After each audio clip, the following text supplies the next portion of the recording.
Thousands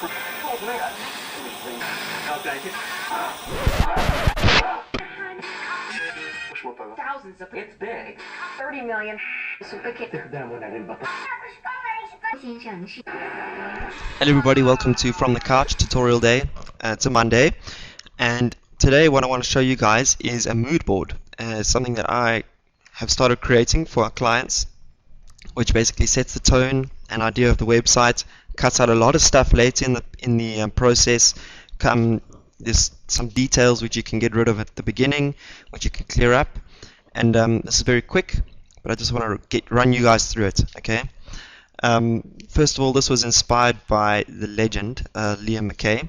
I was chatting to him one day. I'm like, Liam, how do you go about this thing? He's like, oh well, sometimes I need to create a mood board and stuff.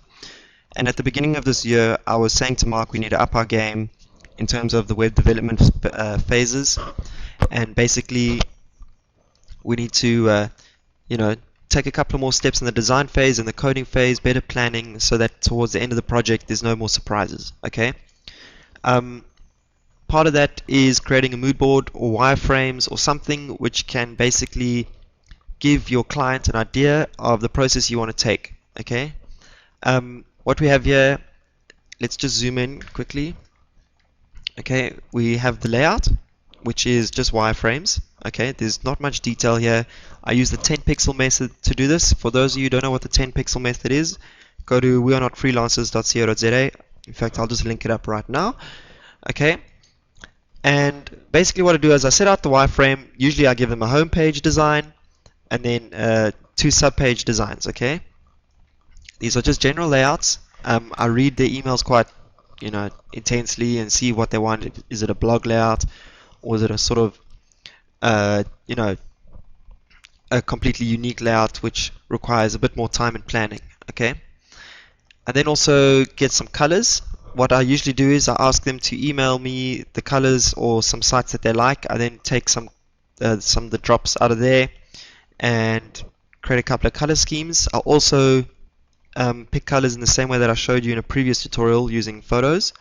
Okay, and then out of these colors here, I choose the 2 basic schemes that I like, and then I combine them. Okay, and that's in the base.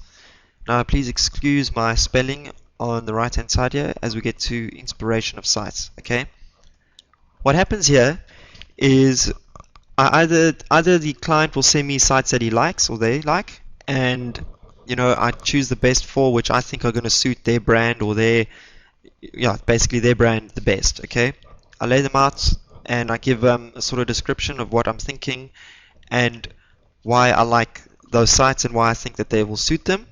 Okay, for example, the squared-eyed site, good use of white space and type.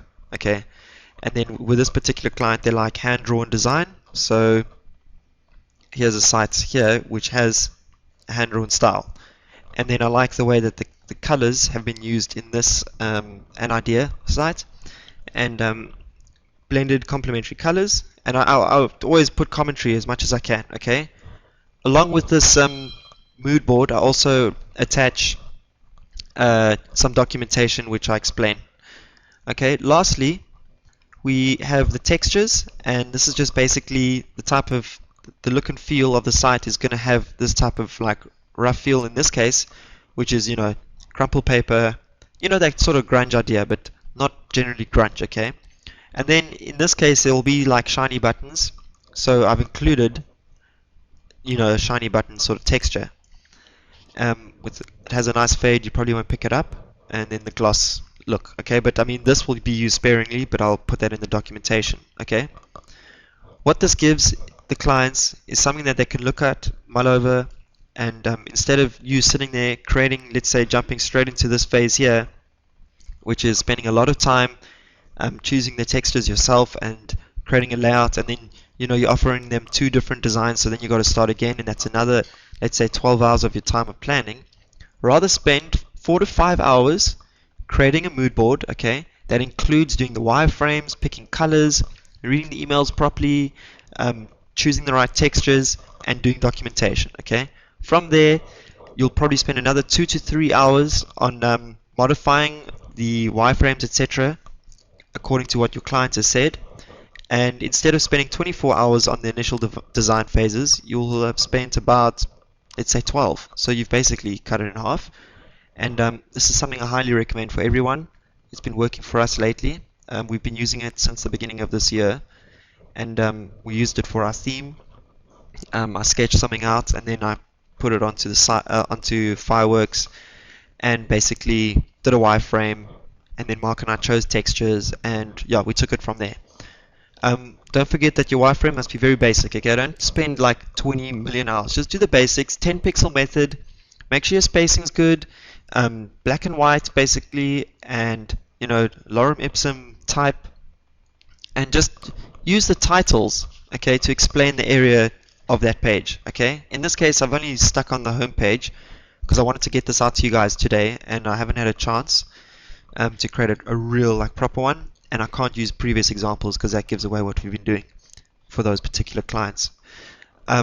Anyway, I hope you guys appreciated this quick little tutorial. I wouldn't call it a tutorial, I'd just say I'm just giving you guys ideas.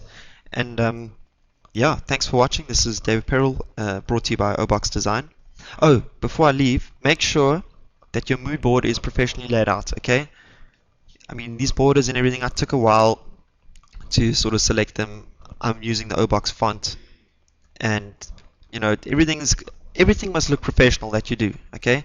Don't just slap something together like, okay, we've got a couple of colors here, like, you know, I was thinking, you know, maybe use some of these colors here, mate. Yeah, cool, okay, great.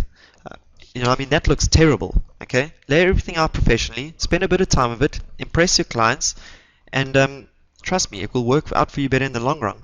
Once you start doing this more and more, it starts getting quicker, you get better ideas, you build up a good database of wireframes, and it just becomes such a pleasure. So thanks very much for watching. Once again, brought to you by Obox, Dave Perel. Catch you guys later. Ciao.